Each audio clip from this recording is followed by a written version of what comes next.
Ahojte, vítam vás pri ďalšom videu Čo nové v ŠFRB. Dnes budeme odpovedať na vaše otázky. A odpovedať budú generálny riaditeľ štátneho fondu rozvoja bývania Milan Lipka. Milan, ahoj. Ahoj, pekný deň všetkým. A zástupca generálneho riaditeľa Branislav Časnocha. Braňo, ahoj. Ahoj, dobrý deň prajem. Môžeme ísť na prvú otázku.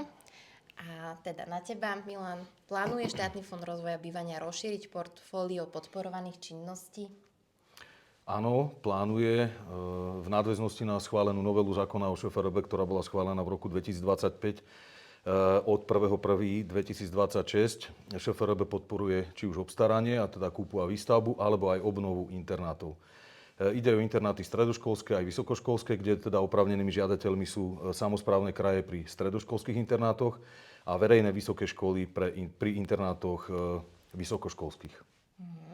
Druhá otázka, tiež na teba. Ako môže obec zlepšiť kvalitu projektov? Tak samozrejme tá príprava, celkovo projektovanie, len teda samotnej žiadosti na ŠFRB, ale aj projektová dokumentácia, verejné obstarávanie, zmluva o dielo so zhotoviteľom, je treba veľký dôraz klásť na kvalitu tej predprojektovej prípravy. My samozrejme poskytujeme poradenskú činnosť a konzultačnú, či už na okresných úradoch, pokiaľ sa to týka nájomného bývania pri obciach, alebo aj priamo na ŠFRB, či už sa to týka teda stavebnej časti projektu alebo ekonomickej. Braňo, otázka na teba. Zvážuje štátny fond zvýšenie limitov na obstaranie bývania? V rámci nájomného bývania v novej výhláške boli zvýšené limity na obstaranie nájomných bytov. Je to hlavne z toho dôvodu, že sa snažíme prispôsobiť potrebe inflácie a zvyšovania vlastne stavebných prác. Takže už to máme momentálne a môžeme stavať za vyššie limity ako doteraz. Ďalšia otázka na teba. Ako sa štátny fond pozerá na digitalizáciu procesov? Ako už sme v minulom videu hovorili, digitalizácia je pre nás obrovská téma. Tento rok sme sa jej silne venovali, zaviedli sme nový elektronický systém štátneho fondu rozvoja bývania, klientský portál aj pre fyzické osoby, robíme rôzne kalkulačky, máme novú web stránku. Takže digitalizácia je to, čo môže priniesť lepšie, rýchlejšie a kvalitnejšie služby a my sa tomu plne venujeme. Milan, je možné konzultovať projekt pred podaním žiadosti? Áno, nie, že iba, či je to možné, ale je to priam nutnosťou a odporúčam to všetkým žiadateľom. V prípade, že ide teda o iné právnické osoby alebo samosprávu pri nájomnom bývaní, zariadeniach sociálnych služieb, ubytovacích domov, tak žiadosť sa predkladá na okresnom úrade v sídle kraja a tam odporúčam vykonávať aj takú konzultačnú činnosť a tam v podstate pracovník odboru bytovej politiky vie tohto žiadateľa previesť celým procesom od myšlienky, že teda chcem robiť nájomné bývanie, až po samotné podanie žiadosti. Naozaj pracovníci okresných úradov sú edukovaní rôznymi webinármi, konferenciami a podobne, čiže vedia veľmi kvalitne tú predprojektovú prípravu tak vylepšiť alebo jednoducho ten žiadateľ nemá až takú starosť, ako keby bol v tom procese sám. Samozrejme, vyskytnú sa veľakrát také problémy, ktoré už teda okresný úrad nevie si s tým poradiť, tak treba konzultovať na ŠFRB a tu takisto sme.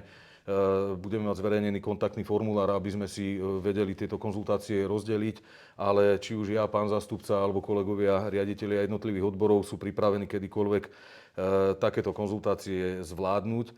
My ale veľmi často chodíme aj do regiónov, viacerí, ktorí sme tu, na rôznych spoločných zasadnutiach a stretnutiach, ktoré starostovia majú priamo vo svojich lokalitách, tak snažíme sa aj tam vykonávať tú konzultačnú činnosť, že keď vieme, že v nejakej lokalite sa pripravuje viacero projektov, tak veľakrát nemusia tí starostovia cez pol Slovenska cestovať do Bratislavy, ale vieme aj my takto do regiónov vycestovať za nimi. Braňo, ako urýchliť čerpanie po podpise zmluvy?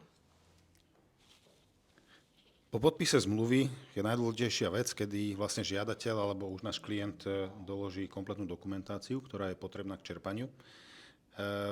To môže urýchliť najviac toto čerpanie, aby tá dokumentácia bola doložená včas a kvalitne, samozrejme.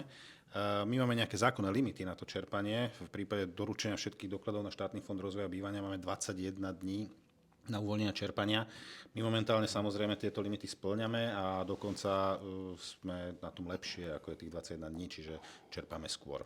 A budeme sa stále snažiť aj tou digitalizáciou tieto veci zrýchlovať. Treba si povedať, že je to 21 pracovných dní. Áno, 21 pracovných.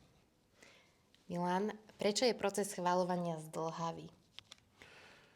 Proces schvaľovania, s touto otázkou sa teda objektívne musím povedať, stretávam pomerne často. Áno, žiadatelia majú to vedomie, že u nás tie procesy trvajú dlhšie. Trvajú dlhšie pretože hospodárime s verejnými zdrojmi a určitá úroveň byrokracie tu bude vždy. My sa snažíme samozrejme, presne ako aj pán zástupca povedal, či už digitalizáciou, zavádzaním rôznych noviniek, tieto limity a skracovať a procesy zjednodušovať.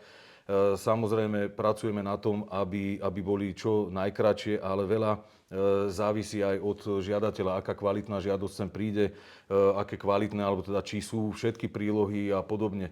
Čiže nie vždy je to teda na strane ŠFRB to zdržanie, ale keď má niekto aj osloví, že má tú žiadosť a je nejak v procese veľmi dlho, tak keď to preverím, tak z väčšej polovice mám vedomosť takú, že je to chyba nie na strane ŠFRB. Braňo, dlhšia otázka. Máme niekedy pocit, že odpovede zo štátneho fondu prichádzajú pomalšie. Čo je dôvodom a dá sa s tým niečo robiť?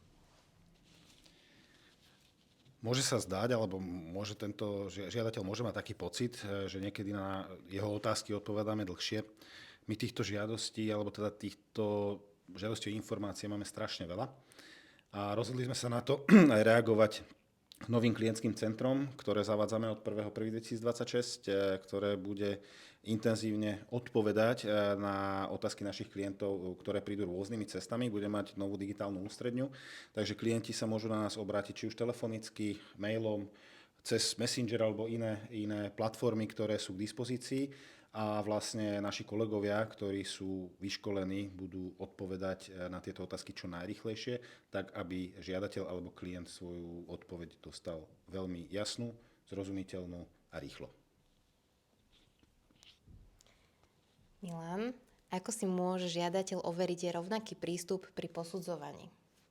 Každý žiadateľ si môže byť absolútne 100% istý, že rozdiely pri posudzovaní nie sú, pretože my máme všetky pravidlá veľmi striktne zadefinované, pravidlá pri posudzovaní jednotlivých žiadostí veľmi striktne zadefinované, či už v zákone o ŠFRB alebo v jeho vykonávacej výhláške. Čiže tu nejaký priestor na lavírovanie, že tuto možno prižmurím oko, tuto aj okuliare, nie, to tak nefunguje.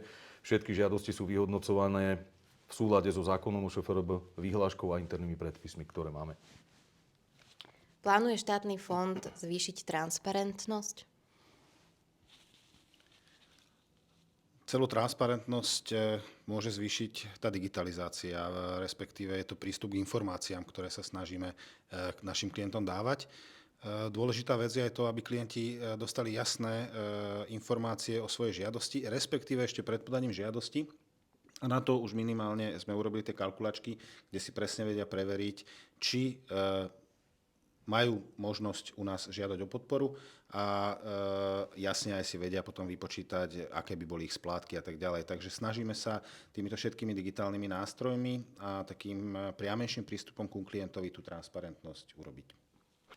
Prečo je limit na nájomný byt rovnaký pre všetky regióny? My máme limity rozdiferencované nie pre regióny, ale podľa veľkosti obce alebo mesta, čiže do 10 000, nad 10 000. Krajské mesto, hlavné mesto majú rozdielne teda limity na 1 m štvorcový podlahovej plochy. Čak pracovníci dajú rozdielne informácie? Snažíme sa edukovať všetkých pracovníkov, takisto aj pracovníkov mestských okresných úradov, aby tie informácie, ktoré dávajú našim žiadateľom alebo klientom, boli čo najpresnejšie. A samozrejme naši klienti a žiadatelia si môžu ešte tieto informácie už teda, tak ako sme hovorili, overiť aj na našich digitálnych platformách. Takže sa snažíme takýmto rozdielnym informáciám čo najviac zamedziť, aby tie informácie boli čo najpriamejšie a jasnejšie. A posledná otázka. Ako garantujete, že posudzovanie nie je subjektívne? Posudzovanie určite nie je subjektívne, to môžem ubezpečiť každého jedného žiadateľa. aj z dôvodov, ktoré som v predošlých otázkach povedal, pretože naozaj každý jeden posudzovateľ, či už je to odborné posúdenie, overenie alebo prvotná kontrola, ktorá prebieha niekde na okresnom alebo mestskom úrade, sú vykonávané v súlade so zákonom o ŠFRB a vykonávacej výhláške a interných predpisoch, ktoré sú naozaj mimoriadne striktné. Čiže tu nie je žiadny priestor na akékoľvek lavírovanie. Avšak v prípade, že žiadateľ má naozaj pochybnosť o procese posúdenia svojej žiadosti, tak vie sa obrátiť na Ministerstvo dopravy Slovenskej republiky, ktoré je nadriadeným orgánom Štátneho fondu rozvoja a bývania a práve toto ministerstvo vie posúdiť, či ten proces posudzovania žiadosti bol vykonaný správne a v súlade so všetkými predpismi. Ďakujem vám pani za váš čas a s vami sa vidíme v ďalšom videu. Budeme sa tešiť. Dovidenia.